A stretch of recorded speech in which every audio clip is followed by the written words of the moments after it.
100 here, so very exciting to have everyone on the call tonight. Petoskey, Torch Lake, I saw Florida.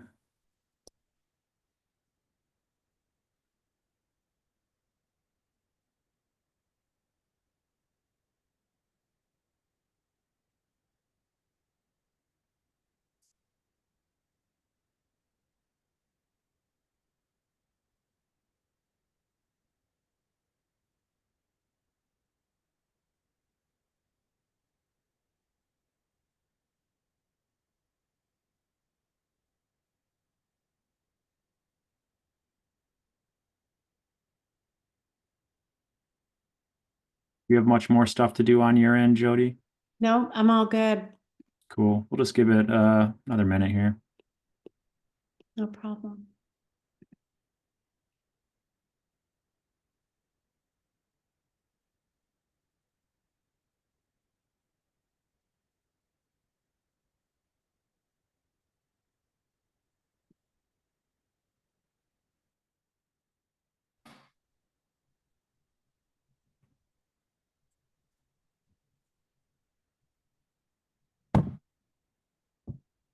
What's that?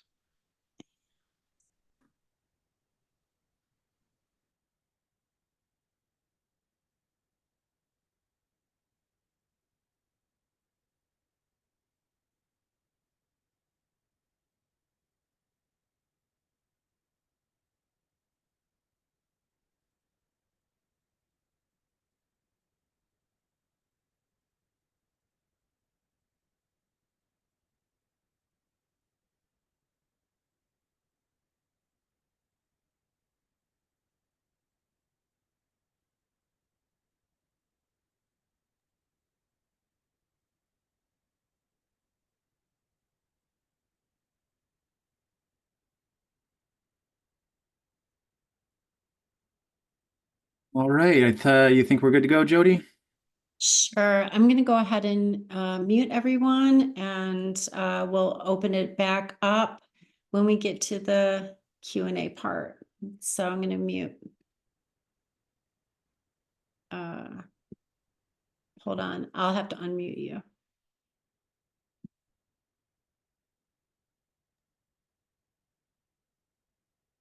Can you unmute? Yep, I'm good. Good. Okay. All right. Sweet. Well, again, before I kind of get into the written part of the presentation, I do just want to personally say thank you to everyone who's here right now. We've got 115 people on the call at this moment. That is way more than I was anticipating. Our general goal with this presentation and the reason we wanted to put it together was tailored for our local indivisible group in Traverse City, Michigan. So the fact that it's obviously inflated quite a ways beyond that is encouraging and a little sad to see because we're all here for a reason, right? These are all times when meetings and things like this that we're about to talk about are all pretty vital, and we're obviously all interested. So it's a little bittersweet, but I am happy that everyone's here trying to be proactive with what they're doing. So I'm going to jump into it. Welcome, everybody, and of course, a special thanks to Traverse Indivisible for hosting this event. Myself and the other panelists are all excited to be sharing a little bit of what we each have learned about the current information landscape. While none of us are actually certified experts in the field, we do each have our own expertise. We won't claim that what we're going to present here tonight is going to solve your problems or the world's problems or even your QAnon loving neighbor's problems. We do promise that being more aware of what's going on around you is one of the most important steps in reclaiming some sense of ownership over your shared reality, freeing ourselves from undue influence, and separating truth from fiction. At this point, I think it's very important to let everyone know that what we each say here are our own views and do not represent the views or opinions of Traverse Indivisible, the National Indivisible Movement, or any other organization. We are regular people who've learned some things along the way, and tonight we're here to share those things with you. That being said, Tonight's presentation, as I said earlier, was tailored specifically to the needs of our local Indivisible group, so we'll be keeping things pretty surface level, as each one of these individual sections could spin off into its entire own presentation, if not a whole series. We'll be skipping around quite a few different topics, with our ultimate goal being to first paint a picture of how we got here and where exactly here is, and then to make you think about your own role in that picture, and hopefully give you a few tools to maybe paint your own picture with. The expectation here isn't that you leave a professional keyboard warrior or a seasoned social media professional, but that you can proceed with more situational awareness of the current information landscape, both online and offline. And we also want to make sure that you know when to engage and when not to engage, and how to gauge how effective your personal abilities might be in any given situation. If you have any questions, we won't be answering during the presentation, but you can leave them in the chat and we'll try and answer some of those at the end. If you do post a question in chat, mark it with a Q colon or write the word question in all caps before it so we can find it in the chat easily. Also, feel free to leave us any suggestions that you guys might have for topics or things that we might talk about that you'd like to hear more about in the future if we do decide to do some more of these presentations for you. If you have any general questions, you can email them to traverseindivisible@gmail.com. And not only can you see that on the slide, hopefully right now, but we will be posting that email in the chat throughout the evening. So, why is all of this important? Well, you're here. So you obviously already have some idea of why this is important, but I'd wager many of us underestimate how important it actually is. Otherwise, we might very well have not gotten into this mess in the first place.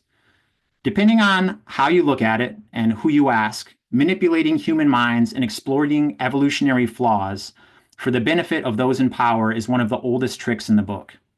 Without getting into why or how, we currently exist in a world where facts and truth are only as true as how far we're willing to look. And if you look around, many of our fellow Americans either don't want to look very far, or when they do, are shown a curated version that represents someone else's idea of what they should see.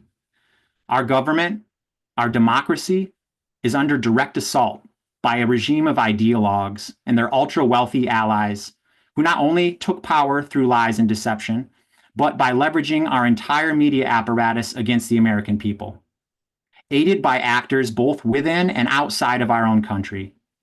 Now that they've gained power, they control not only the resources that disseminate information, but how that information is presented, and if that information is even allowed to exist in the first place. You're here now, so you know, hopefully, that an objective truth exists. So that's a good start. And while we each have our own flavor of that truth, we can all admit that identifying, defending, and promoting that truth is crucial.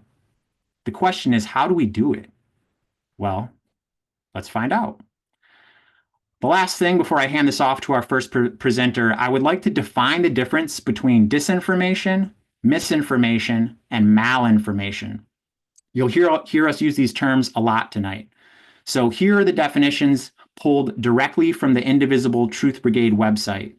By the way, the Truth Brigade website, which is under Indivisible, is a great resource if you're interested in learning more about any of the topics we're going to talk about here tonight. And hopefully one of my associates or someone else can post the link to the Truth Brigade website in the chat. Disinformation is false information that is knowingly spread with the intent to mislead and manipulate truth and facts. Misinformation is false information that is spread inadvertently without the intent to harm. And finally, malinformation is information that stems from the truth but is often exaggerated in a way that misleads and causes potential harm. Now, amongst our group, we even had a little debate last night around these terms to better understand how each of us saw each of them defined. But something we thought was worth mentioning is that most, not all, accidental misinformation started at one point as purposeful disinformation spread with intent to manipulate. So now that I've covered the intro, I'm going to be handing things off to our first presenter, Derek Stein, who's going to help set the scene of our current information environment in which we exist. Derek? Thanks. You might need to enable my sharing. Okay, let me try to do that. Yeah. Oh, it looks like it's working now. Okay.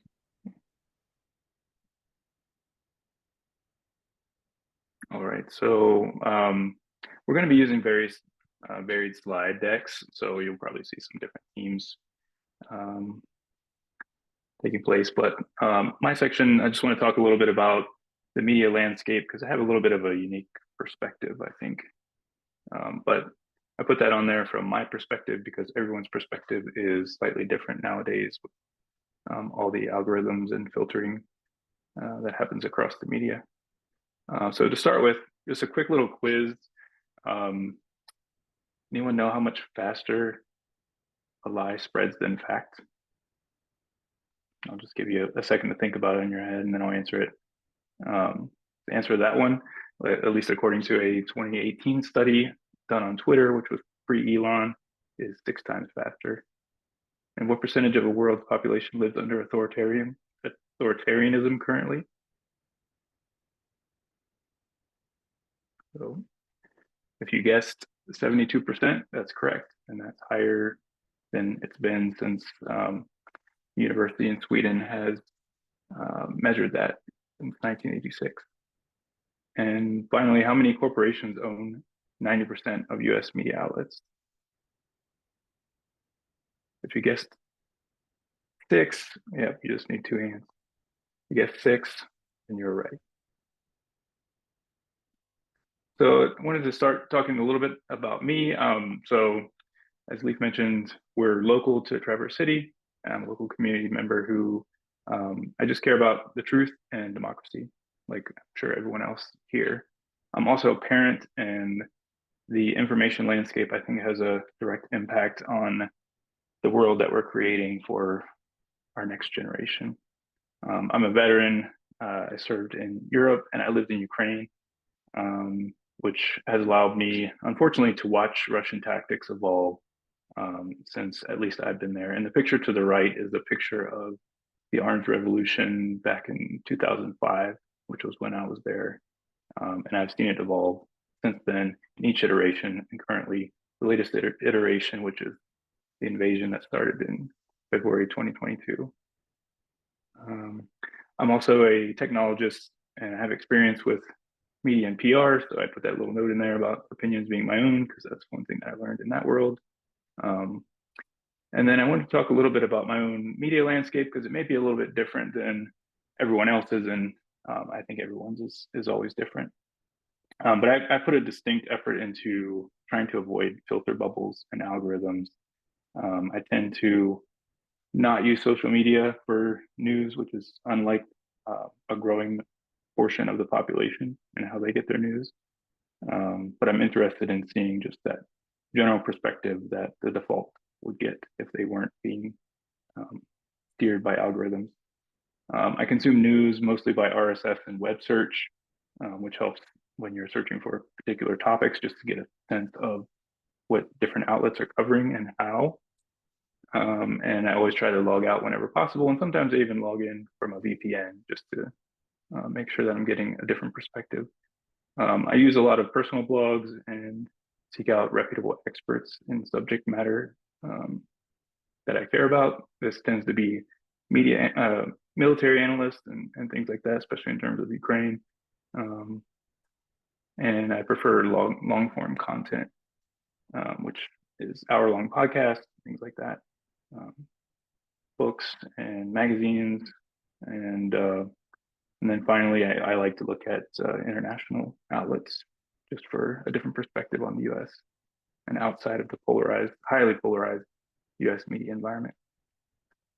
So what that looks like currently, and at least how I see it, I think we're in asymmetric information warfare. And this graphic right here, the biggest one, was created by Wired, and I saw it in the magazine in the December issue, which was, of course, right after the election. You can tell by the size of the bubbles here, all of these influencers on social media and the size of their audience. So if you can see up here at the very top, that blue, that's on the left side. So all of these influencers are right wing. And the big difference between 2020 and 2024 was, of course, Elon Musk bought Twitter, which gave him control of the platform in addition to his 200 million followers. So Pew Research did some analysis of the media landscape back in 2024, and they noticed that actually most of the influencers that pump out political news are on Twitter, or now X. I included a bunch of other facts there about social media and news, but ultimately the key point there is the distorted discourse. And that's the perspective of Elliot Higgins, who is the founder of Bellingcat, which I know well because he's been involved in tracking Russia and Russia's disinformation campaigns against Ukraine since the beginning, and was the outlet for the open source intel operation that cracked the crash of the Malaysia Airlines flight, which killed 298 people the first time Russia invaded Ukraine. So that's the social media landscape. Next, I'll talk a little bit about the mass media landscape. So I think this all boils down to just bad incentives on the media models that exist today. And you can see that's created intense polarization, but also just a massive decline in trust. So this graph here from Gallup on a survey last year was on how partisans view the mass media since 1972 up until last year. The blue line, obviously Democrat, and independents are in the middle, and Republicans are the red line. And I included that same stat here, that the mass media environment is controlled by 6 media conglomerates. And that means that the traditional media has a lot of influences on it. I would summarize it that way. That means that the previous gatekeeper and watchdog role of the mass media has declined quite significantly, which also resulted in loss of trust. And now we have billionaire owners on most of them due to all that consolidation. So you can see this cartoon here, which is now pretty famous, that resulted in this cartoonist leaving Washington Post because Jeff Bezos didn't approve of that cartoon being published in the Washington Post. And then I kind of noted a couple of things that are just general trends in the mass media environment that have impacted our media landscape. Both sidism, one you might have heard of, and that just ultimately results in a normalization of extreme language and comparing two things which just are not the same. And then finally, with the attention economy and media mostly driven by ads, that tends to guide them towards sensationalism and publishing quickly rather than verifying sources. A really good expert in this space is Maria Ressa, who's a journalist and author you may have heard of. She's famous for being prosecuted by the Duterte regime and trying to publish facts in a swirl of disinformation in a very oppressed media environment. The other screenshots are just examples of what headlines tend to look like from these outlets. So you can see this one here, Russia's war on Ukraine, at a critical moment as Trump and Putin pushed an end to the conflict. Obviously, Ukraine is the minor player in that headline, and Trump and Putin, can't really push to the end of the conflict without Ukraine being involved. And then this next one here, Greenland votes amid Trump's invitation to join the US. I think Greenland was voting for more than that, but I guess it's up to the reader.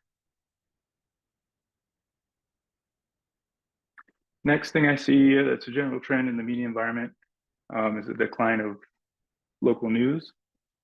A couple quick graphics here. Sinclair, may have heard, back in 2018 got busted for showcasing narratives across all their local stations. They also own, they reach 70% of US households. But there is, and then there's a huge decline since 2005, but there is a ray of hope in that people still trust local news on both sides of the aisle. So other quick quiz here. What about our local news here in Traverse City? I just did this search today, searching Traverse City news, not logged in. And you can see first thing that shows up is Nation and World. Under local, it shows former CFPB director who probably doesn't live in Traverse City. Any guesses on who this might be? Up North Live. You can see it in the footer. Sinclair location. In the local information landscape, some things that I would watch out for are that national playbook starting to creep down into the local environment. These are some things that I've noticed in my personal life. Maybe you've seen some other ones, but some examples of things to look for. So you may have remembered Ron Klaus, who was the Traverse City County Commissioner, showed a gun on a Zoom call. This one down here is the Epoch Times in a dentist office. And then this is an ad touting Doge for local cost cutting. Moving ahead quickly here. So how do we fix that problem? You'll probably see more of this in the other presentations, but from the Truth Brigade, there are a couple of reasons why people believe all this disinformation. Mainly it's confirmation bias, polarization. We're looking for things that confirm what we already believe, lack of reflection, just hitting that emotional trigger, and then heuristics, just hearing things over and over again, just like a song getting stuck in your head.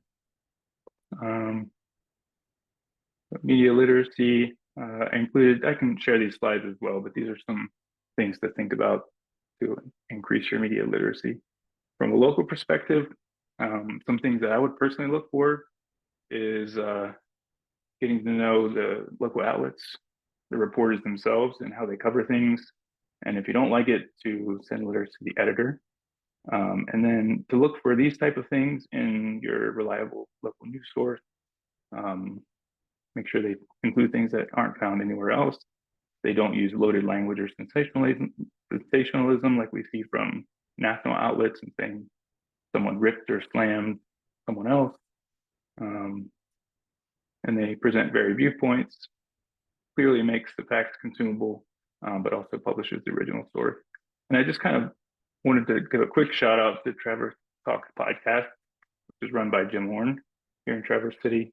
I don't have any connection to him, but I really like what he's doing in terms of breaking down MIDI meetings and things like that, and really trying to make the stories digestible for the local audience. And then lastly, just a quick slide to do your part. So you can see over here in this Pew survey that people trust their friends, family, neighbors, and local news outlets for local news. And I think that's where we start to fix this problem. Then I included a bunch of questions here because I think before you step out into the fray, it's probably a good idea to consider what kind of risk tolerance you have.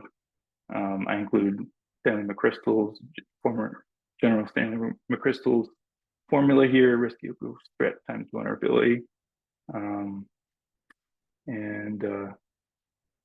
Yeah, just get to know like the difference between heat and light and signal and noise. Make sure that you're spending your efforts and energy where it does the most difference. And I'll pass it on.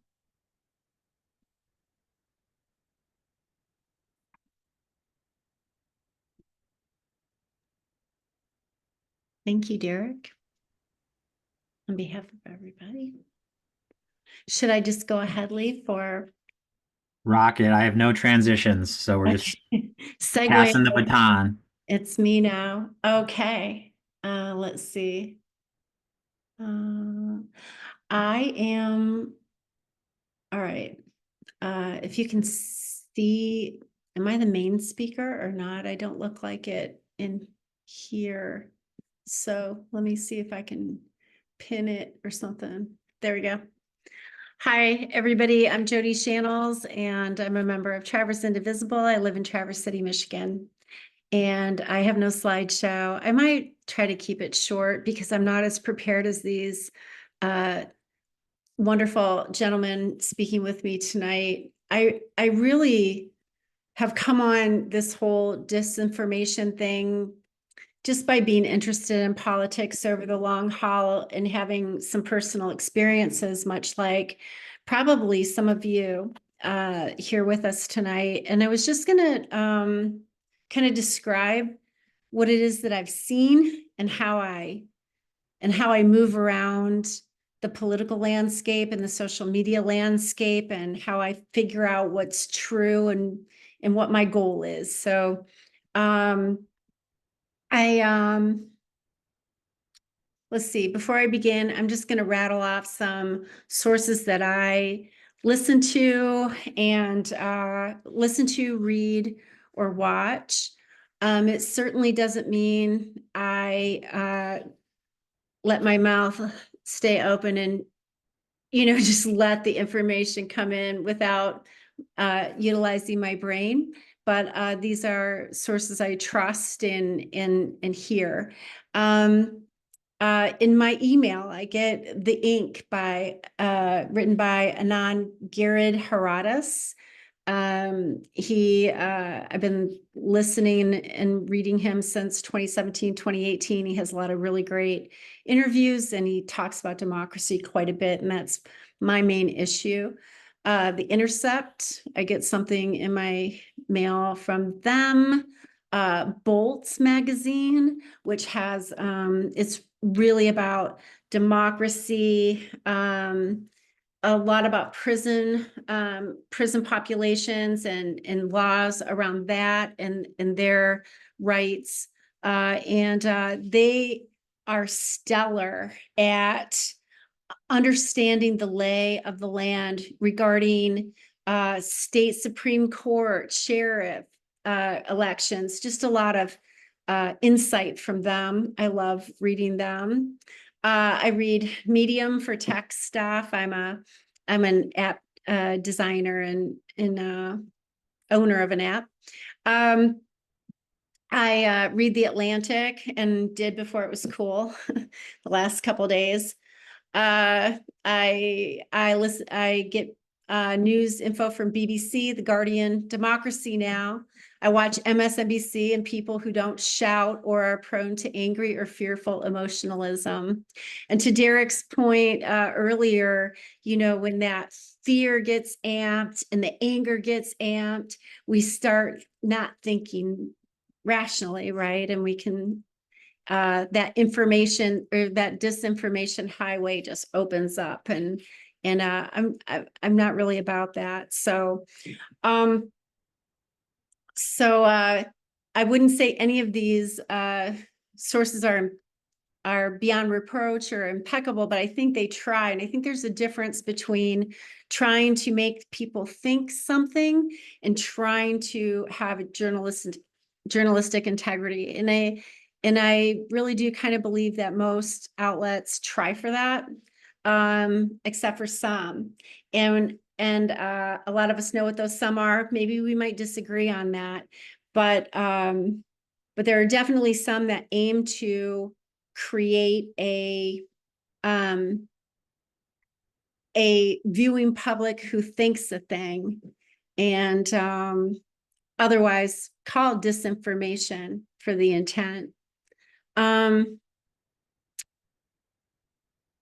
Somebody talked about manufacturing consent, and Noam Chomsky, who my cat is named after, Chomsky, talked about in manufacturing consent that there's two ways something can be untrue.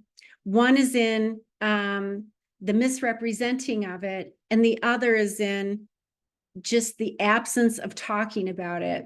So when we look at sourcing, I look at, how open is this source about sharing information that isn't, that might not favor them or might not favor their bosses or whatever. So that's something I consider. What am I not hearing? And so I like to get different perspectives.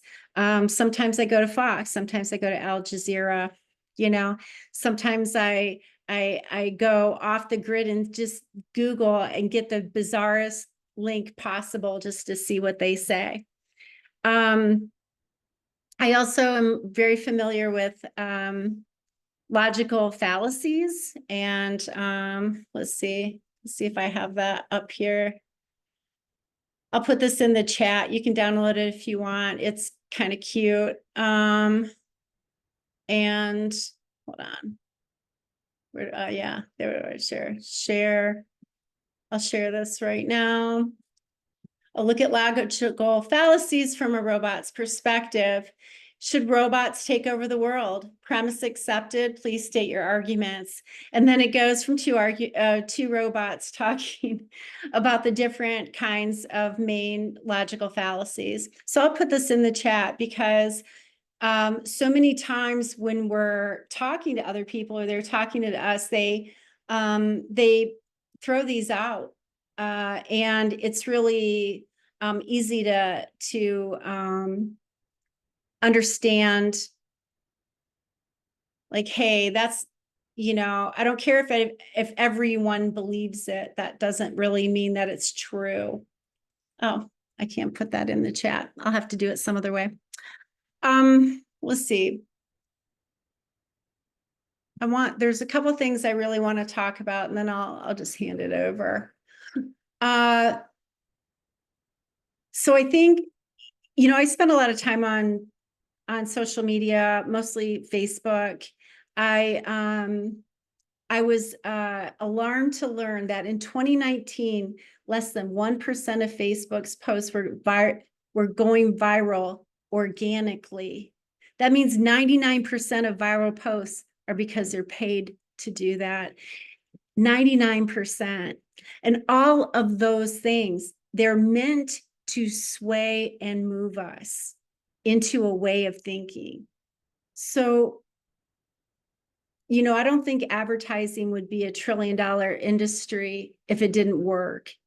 And I really try hard to protect myself against that.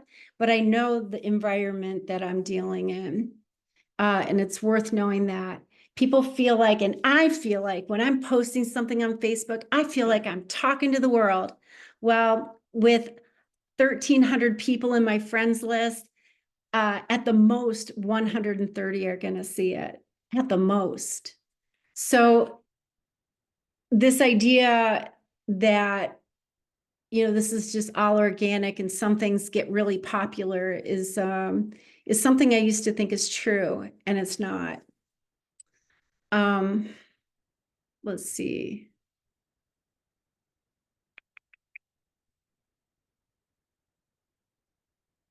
Oh, I know. So here's how I got really skeptical. Okay. After 9/11, I got really nervous. And so I got online. This is back in the message board days in Air America. And I got on this message board and I started noticing that there were a few people in this message board that always had an agenda. They always had the same things to say. Every time they came on, they pushed their thing. And it would last about a week. And then they get to then another thing, and then another thing, and another thing. And we started calling them paid to posts, paid to posters. Are you a paid to poster? We'd ask. I went on Daily Kos. There was the same kind of thing to some people. They were definitely trying to sway opinion. I noticed that now, and I just wanted to mention that as something, as you all experience talking about stuff in groups. We think of I belong to a Michigan Democrat, whatever, group, and there's tens of thousands of people on that group. And I can't even begin to think that they're all Michiganders who are just my neighbors. There's too many people that just have, like it's their job, and it might be, or a bot farm or whatever. So there's just this, I don't know why we tolerate that actually in our social media, but it just is what it is. And so when I'm discussing things, I'm pretty well aware that not everybody's a real person from somewhere that it's representing. Oh, if anybody goes to Overheard in Traverse City, you'll know. It's a playground, we'll say. So just I steer clear. Well, I don't know if I steer clear, but I tend to block those people. I probably have a block list a mile long, but I just don't even tolerate that. I don't want to talk to someone who's not really there.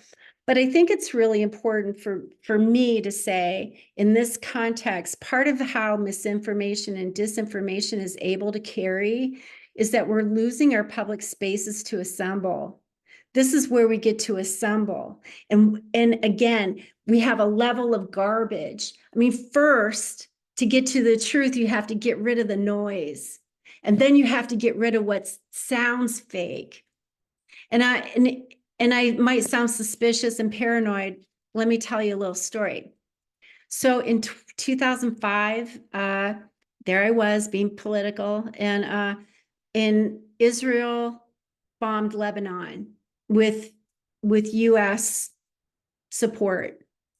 And I was really concerned about that. And at that time, blogs were the big thing. And there was a blogger in Beirut that was talking about what was really happening. And they were jumping the news. The news was not telling the same story as that woman from Lebanon. And everybody started hopping on her blog. And I did too. And we all started talking about getting a message board, because that's what we had back then, to talk more. And so we did that, and I hopped on it because there were people there that said that they were from Beirut that was really friends with Israel, and couldn't we just stop fighting, and can't we just be at peace? Meanwhile, Israel was bombing their airport, bombing their city, and it just didn't seem right. It didn't seem real. And I thought, I'm going to get this message board going. And back then I could see IP addresses. And they kept asking me to be admin so they could see them. And I said, no, that's okay. I'll wait. I'll find out. And I looked them up. And those people who are sending these messages of just go along with what's happening, they weren't from Lebanon, even though they represented themselves to be. They were in Haifa and Jerusalem. And so it just taught me something about who people are and who they say they are. If it's too good to be true, it probably isn't. I've had those experiences in other places, when Midland got the Walmart. I'm from Midland, and when they got the Walmart, there were message boards talking about how great Walmart's going to be, when there's a lot of local people who are really not wanting that Walmart to come in because it was going to hurt their businesses. So this is something that we're just kind of used to at this point, but it's something that I really keep track of. I kind of don't believe anything right off the bat. Let's see if there's anything else I want to really say. I think the last thing I really want to say is this. I don't go on these venues to persuade anybody. I never thought I was a really great persuader to begin with. I go on there because I feel like in this pseudo public space that really isn't, it's the closest thing we have. And if people are going to hear something that's totally fictitious, they need to hear another view too. They need to hear what I think is the truth or what I believe. It can't just all be this persuasive, paid for wave that succumbs us. So I post so other people will know that they're not alone. And I guess that's it.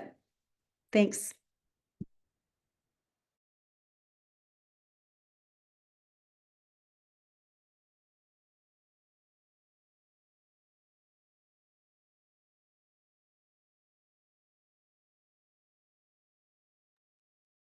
Okay, so uh, this is Greg. Um, Hopefully my screen is going to share. Are you guys seeing the slides? Yep, we see your slides and you. Okay, great. All right, so I'm going to piggyback a little bit on what Jody said and try to lead you to what Leaf's going to talk about. So like Jody, I don't, I'm going to talk a lot about engaging with the other side, but I'm not trying, I'm never trying to convince the person I engage with of anything because I assume most people are not convincible. However, I think about it from the perspective of I don't know who else is watching, especially in groups and things like that, and somebody else might be convincible or at least be able to absorb the alternative or real facts that I might be able to present. When somebody else is not doing that. So I'm going to talk about this from the perspective of mostly about engaging in Facebook or text rings if people do that. And I want to, in terms of in Twitter, sort of same things apply, and Blue Sky doesn't really have a lot of back and forth because everybody's in the same space there at this point, at least. So I'm going to focus mostly on Facebook, and I want to split Facebook into a couple of different areas. When you're There's the idea of just engaging on Facebook or reading information and consuming information from people who are your friends, or things that get pushed to you by the algorithm. And as people have said before me, the algorithm is pushing most of that. Um, and that's very different than Facebook groups in a lot of ways, where um, uh, A, you might get a lot of people on the same side, but B, something like what was mentioned earlier, overheard in Traverse City, there's a lot of political chat there where you get all sides. And I will say, I think that's though I think that's a huge garbage can, that group, I have engaged there personally, and it's pretty frivolous, at least with the person you're engaging with. But again, like I said, you never know who else is reading it and might be interested. So when I'm in a Facebook group or just on Facebook and seeing something, I personally, part of it depends on my mood, whether or not I might engage. But I like to think about it from a decision tree perspective. First thinking about, are they convincible? And if I don't think they are, I'm probably not going to engage, and I'm just gonna let it be unless I think there's a fact I just want to throw out there, and then I have to remind myself that's it. I'm throwing that fact out. I'm not engaging, right? Because it's not going to be useful. And the other thing is with Facebook, if you know the person, you might know if they're convincible or not. And if you do want to try to convince people, we're going to talk a little bit about the truth sandwich and trying to find common ground. And then I think Leaf will talk a little bit more about that as well. And so in groups where I don't know the people, because the most frequent way I actually interact with people is some friend of a friend posts something and I decide I want to engage.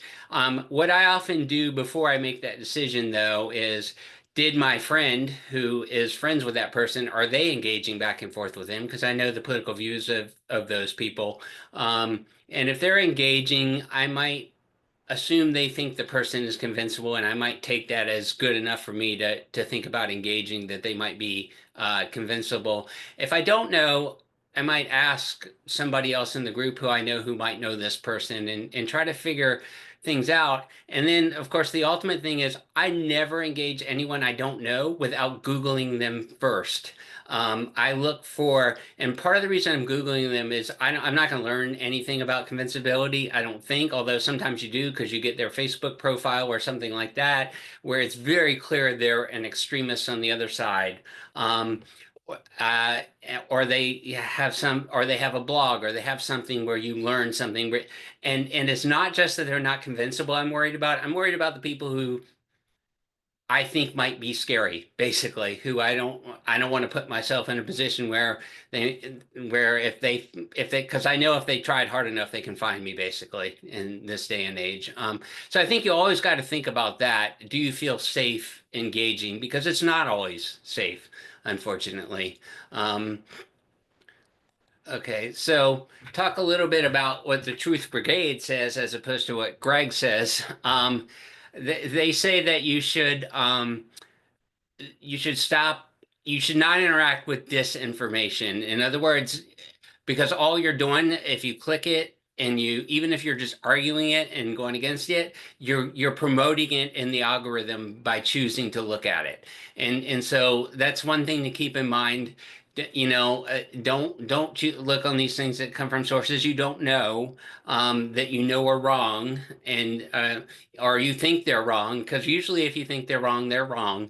And then you want to instead interrupt them and share messages that encourage critical thinking after you, and sort of starting from the idea of common ground. And then again, it you don't people fact checking people away from things doesn't it barely works anymore, because people always have their counter facts that they think are facts, at least. And so one thing to think about is you don't want to just argue with their view, you want to argue with the messenger they're getting it from. And rather than the claim they're making. In other words, if it's coming, and I'm going to go through an example of this later. Think about what the source is, and talk about the source, and so that you're not getting it into a ad hominem attack on them and they don't feel personally attacked.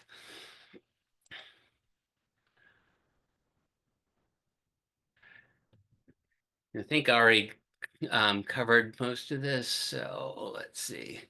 So Um, again, like I said, usually things that don't look true are not true.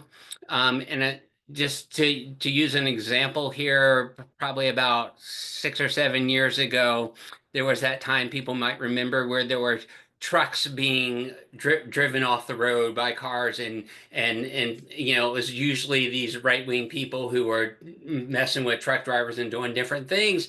And there was a whole story that came up around that was all Antifa, and Antifa's doing this and Antifa's doing that. And somebody I went to high school with who likes to engage me, and I occasionally engage with him because he's completely on the other side, and gets more and more there all the time. Sent me this thing of, oh, this is Antifa, this story, and I I didn't even have to look at it to know that it was not right. It just didn't make sense, right? And I already had my own opinions about this. And so I Googled the headline that he sent instead of clicking on the story, or I shouldn't say Googled, I copied that into Snopes and looked it up in Snopes. And Snopes had a whole nice story explaining where the origin of this and how it happened. And when I sent that to him, that's actually the last time I've ever heard from him. So I don't think I convinced him of anything, but at least I got him to leave me alone. Just because I think he was ashamed, and he did respond once saying, "Oh, I thought it was true." He basically admitted that he was ashamed, and I haven't heard from him again. And so, um, talk a little bit more about the truth sandwich.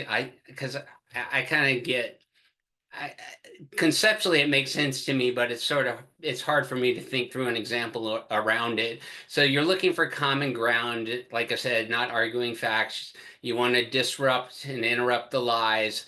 And again, in the sandwich part is at the end, you want to try to walk away with a positive message. Sort of address their underlying concerns, and you know, let them know that you're listening to them and hear their concerns, and try to pivot back to that common ground you might have been able to find in the beginning, so that you end on a more positive note. Um, and again, when I talk to people and when I think about sending sources, I think about this graph versus, and there's obviously things that aren't on here that, and other things. When I send somebody a source, which occasionally I do if I'm engaging and I think they're convincible, or they sent me a source that I think isn't right, I try to avoid things on the L side of this graph, not because I don't like them, but because I know their immediate response is to discredit the source and not read the article. And so I think this is very useful. So if I can find that in one of the R columns on a source there, or even the C column, I feel like I can at least say, hey, these guys are a little bit more unbiased. And obviously there's non-mainstream media sources, podcasts, Substacks, different things like that, that are more middle of the road too. But I always seek out the most right source and work back toward the middle and try to avoid the L's. And if I can only find it under an L area, I might not send it because I know it's not going to convince them just because of where it's coming from. Um, Now, and when you're debating with people, there's a common tactic that the other side in particular uses. I'm sure some people on our side do as well. It's been termed sea lioning, which is, in bad faith, they're going to ask you to cite your sources. And there's nothing wrong with that in theory, but what some of these people are looking for is they'll keep egging you on. You send a source or two, they don't listen. They say, "Well, what about this?" And I said this, and they basically keep it going and keep asking you for sources. And all they're trying to do is waste your time. Don't do it. If people are asking you for sources, and the first source you give them, if you do that, and they keep coming back and asking for more, walk away. They're probably sea lining you, trying to waste your time.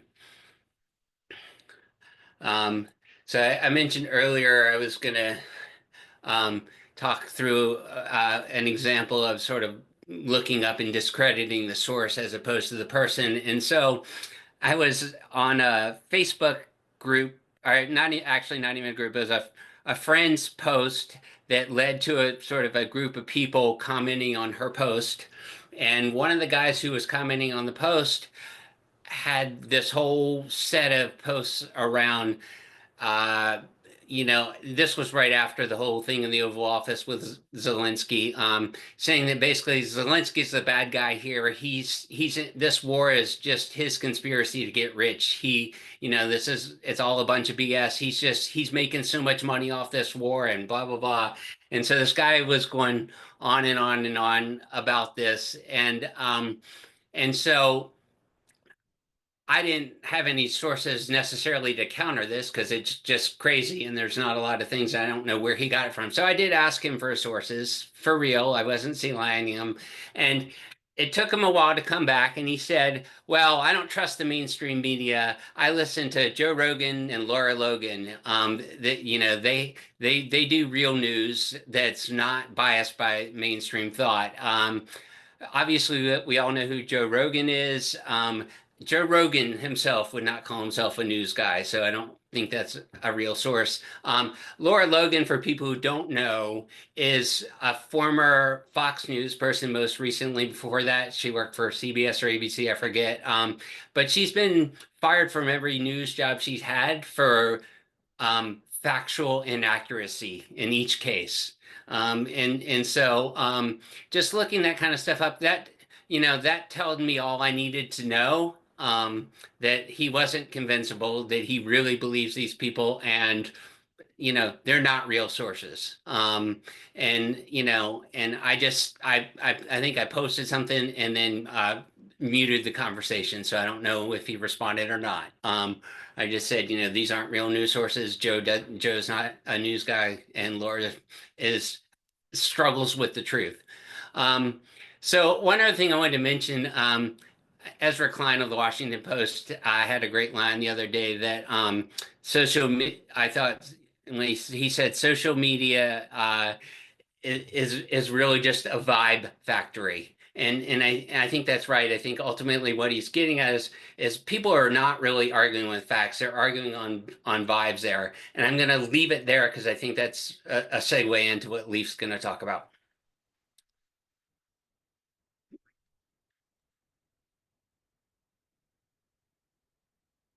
All right. Thank you, Greg. Okay, so I obviously have already been talking, but my name, just to give you kind of an idea on what my perspective is, my name's Leaf Colt. I have a design and marketing background. I am a tattoo artist and a musician. My main political focus is on making billionaires millionaires again. And I have 2 young kids, so trying to shape the future in a positive way for my kids and everybody else's kids.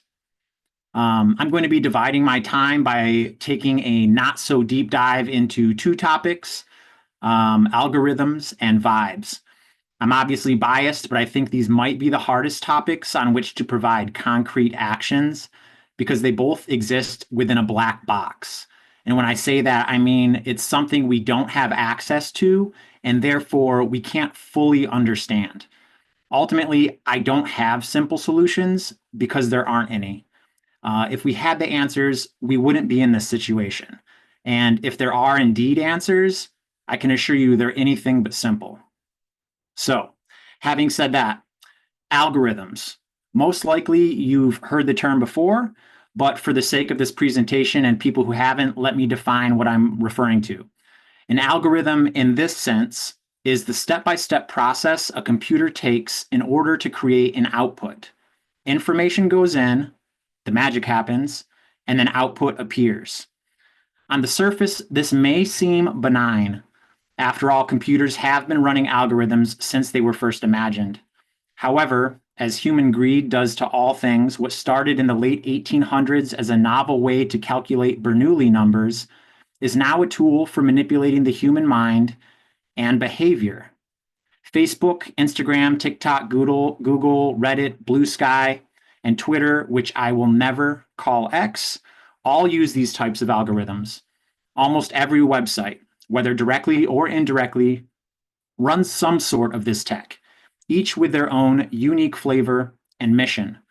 More times than not, it's to monopolize your engagement and or take your money. Lately, though, and I'm talking the last few decades, things have taken a much darker turn. Oftentimes, you might hear people say, I can't believe that this person thinks that. How can they see what I'm seeing? How can they see the same information and think so differently? Well, the answer online is simple. They're not seeing the same information. Just as someone who watches Fox News will see different coverage from someone who watches PBS, every splash page, timeline, and suggested for you is creating a version of the world someone else wants you to see. So let me give you an example of how this plays out. I have a friend who's very politically active and made a Facebook post with Elon hawking Teslas in front of the White House. And he made a comment on it, something to the effect of, people will be laughing about this in the history books. When I first saw the post, it had been up for about an hour and it had 0 engagement, which isn't out of the ordinary because Facebook has really started heavily manicuring how and when they choose to serve up political content. But an hour later, my group chat blows up and I have one of my other friends screenshotting some comments from that thread and talking about how upset he is at this specific profile. So obviously, I had to go see the dumpster fire algorithm working, right?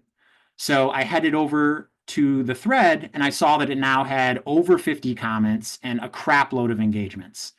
All of these were coming from that one single comment thread of the profile that had been screenshotted.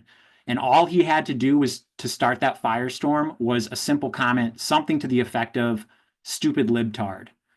So obviously people jumped in, my friend jumped in, not some people arguing, some people defending opinions, but everyone kind of doing what they do in these types of situations. Once I saw that, I just headed over to the group chat and I simply typed, Everyone in that comment thread got played by the algorithm. My buddy who posted the screenshot instantly chimes back, "That's not the algorithm, that's just people's opinions. Algorithm is Pandora and Spotify playlists playing what you want." Unfortunately, that's not the case. But I think my friend is very indicative of how a huge percentage of people are unfortunately sleepwalking their way across the internet and beyond. The vast majority of modern platform algorithms have the sole focus of farming our engagement and influencing our behavior. Engagement equals time on app. Time on app equals more data to scrape, more money, more influence. Now, that one lib-hating profile actually was someone from my friend's friends list, but not someone he could name or someone that he had even remembered talking to. So isn't that funny? Someone who never interacted with any of my friends' posts magically popped out of the woodwork to save the day on a languishing social media post and engage a handful of other users into spending more time on the app? Do you think that happened organically? That it was mere chance? The algorithm identified the post as being divisive, identified my friend as a liberal, and the other account as being a Trump supporter who had a high likelihood of commenting. So I'm sure you get it. Algorithms do not trust. But what does that actually mean for you? What can we do to fight the algorithm? Why should we fight the algorithm? The simple answer is to stick it to the man. Now that America's tech oligarchy has all but fused itself with the current administration, every small act of defiance is resistance, whether it hurts their bottom line or makes it harder for them to wield influence. Furthermore, understanding how and why you're seeing any given content can give you more control of your experience online, as well as help you fight the spread of false narratives. One of the easiest actions you can take across all platforms, Greg mentioned earlier, never interact with another post of misinformation or disinformation online. Frankly, the easiest thing you can do is to not use social media in the first place, which I saw people mention in the chat. But for many people, myself included, getting off certain platforms is difficult for a variety of reasons. So if you do see that, do not engage. Every time you do, you boost that post's visibility as well as benefit the platform's owner by creating more engagement. Simply scroll on by. Feel free to make your own post addressing the issue, but do not jump in the comments, do not quote their post, do not stitch their video.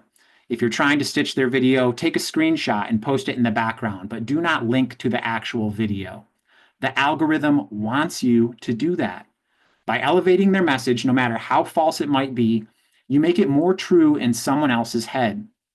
Research shows the human brain can view memorable falsities as facts due to cognitive bias and the way we process memories.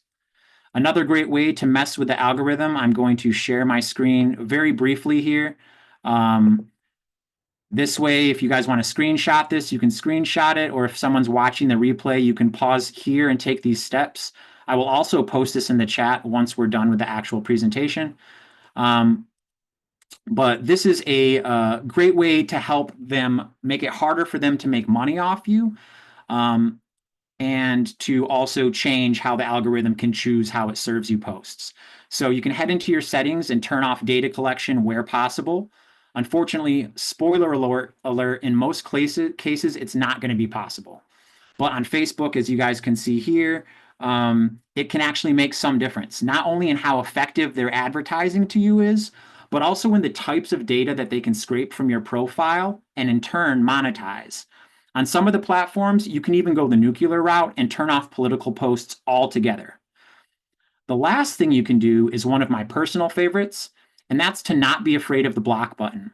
Remember, most of the time when someone jumps on to troll one of your posts, or you see a post that makes you want to engage, it's because the algorithm knows you in that profile will create engagement with each other. Simply removing that trigger takes away some of that power. Keep in mind, mass blocking can have different effects on different platforms.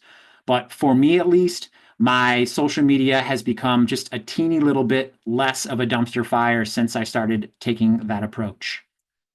So there is so much more to this, but I've spent way more than half my time talking about how to fuck with Zuck. So now we need to get into vibes. This is what people asked me to speak about the most, but unfortunately, it's the hardest thing on which to provide concrete answers. Vibes, in the context of mis and disinformation, is just a catchy way of saying message crafting. In the current media environment, information means almost nothing if it doesn't connect to people on an emotional level. Never mind being true, in some cases, that information doesn't even need to exist if the visuals, audio, or text convey a strong enough reaction. This has been exploited over and over throughout history, but one of the most easily visible examples today is within the MAGA movement. Make America Great Again. The message is easy to understand and easy to remember. Don't forget, things that stick in your mind, even falsities, are often interpreted by your brain as fact. They are selling a vibe. Donald Trump didn't win because of facts or the data or his policies or because America wasn't great. He won because of a story and how it related to people without having to think or research. They only had to feel and react. After the election, a friend of mine said the Democrats lost the election because they had no vibes. Data, got it. Policies, got it. Morality, respect for democracy, lack of felonies, got it. But vibes, getting people to buy into the story on a visceral and passionate level that converts into votes, not so much. For the people on this Zoom call, maybe, but that's not where the election was won or lost. People outside of our own echo chamber have many varying views, but what unifies us all is our heart, our human nature, our longing to belong to something. It's wild to me that a party branded as the inclusive champions of pro-worker, pro-blue-collar values had a problem capturing the hearts of everyday Americans. But here we are. However, the election wasn't lost by the Democrats. It was won by vibey disinformation. Picture this. Close your eyes if you want. A post-apocalyptic American city. Macho Man Randy Savage or some other bearded, muscly white man in sunglasses and star-spangled bandana rides shirtless on a Harley in slow motion, a cigar butt in his mouth. Across his chest, a belt of grenades, and strapped on his back, an AK-47. An American flag cape flies behind him in the wind. He rides down a decaying street with crumbling buildings all around him, with shadowy figures lurking in every alley, all set to the soundtrack of Kid Rock's American Badass. He's the only one who can save us. Only he is brave enough to stand up to those who would destroy our American dream. That's a vibe. Without saying anything, it says a lot. And it's very similar to the same emotions and trigger points used by the MAGA movement. So, how do we use vibes to our advantage? I'm running out of time here, probably already went well over. I'll offer one possible solution of many.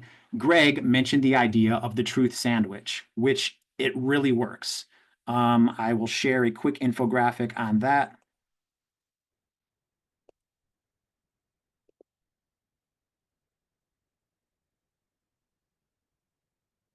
Which I will also post in the chat when I'm done here.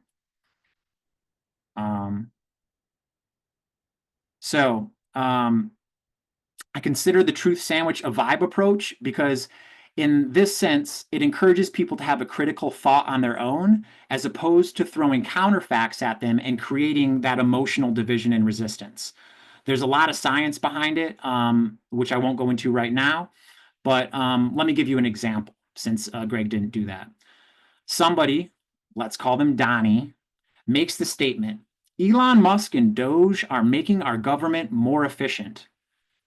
You could say something to the effect of, I agree, our government is broken. First part, it needs reform.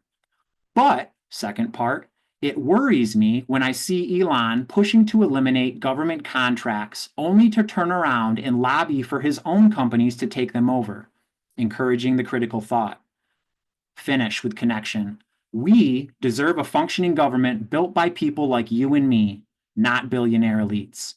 So again, find that common ground, challenge the false information in order to create a critical thought, and then end with a common shared truth to give emotional connection to the message. It takes a lot of practice, but I encourage you all to try and implement this strategy into your lives, both on and offline. I use this with my own friends in non-political conversations and have found it very effective. Just as there are strategies for hacking computer algorithms, our brains function very much in the same way. Who would have thought? Common ground and critical thinking making it easier to get along? No. So, we've covered a lot of ground here tonight. I appreciate everyone hanging around. Despite trying to keep it surface level, I know it can feel all pretty overwhelming. To be frank, though, I bet even the most experienced and seasoned defenders of truth out there are feeling overwhelmed by the current state of affairs. Remember, the powers that be want you to feel overwhelmed, paralyzed, confused, powerless. But why do you think that is? It's because they know that a highly educated and united populace is the biggest threat to their authoritarian fascist agenda. It's up to each of us to decide our own level of involvement, whether that be correcting misinformation when your neighbor pops their head over the fence, writing a letter to the editor, or launching your own private propaganda campaign online. Every one of us is a vital piece of the puzzle and a thread in the fabric of the American community. Know your abilities, and if you choose to, set a goal for why you're engaging in any given way before you engage. It's also important to emphasize that, especially in this current moment, each of us needs to evaluate the benefits and the risks to our own individual approaches. What you say online is often public information. It's hard to delete, and once it's out there, it's out there. If left unchecked, we will get to the point where speaking out, even in the defense of the objective truth, makes you a target for retribution. I don't mean this to scare anybody, but it's a very real possibility given the rhetoric and actions of the current administration. That's why this is also important. If we remain silent or apathetic or defeated, we remove ourselves from the playing field, leaving only the most malicious and easily manipulated to shape the world in which we live. As I said earlier, you are all already here, which means you're the type of people prone to do something. So, whatever that means to you and however that fits into your life, do that. I truly believe that the future demands it of us all. And that is the end of the presentation. So, I think we got a lot of questions in chat and stuff. So I believe at least Jody, myself, possibly Derek and Greg might hang around, and we are going to grab some of those questions from the chat and try and answer those. So if you feel like hanging around, we'll be answering some more of those, and we'll kind of go from there. But sincerely, thank you, everybody. And I don't know if Jody, Greg, or Derek, if you guys have anything that you want to add or anything you want to say to everyone before we start taking questions. Leaf, thanks for a great presentation. I just have a question about for people who want to stay after and ask questions, should we keep the recording on or turn it off? Or I think just for everyone's privacy, turning it off at this point is fine. all right, shall do that.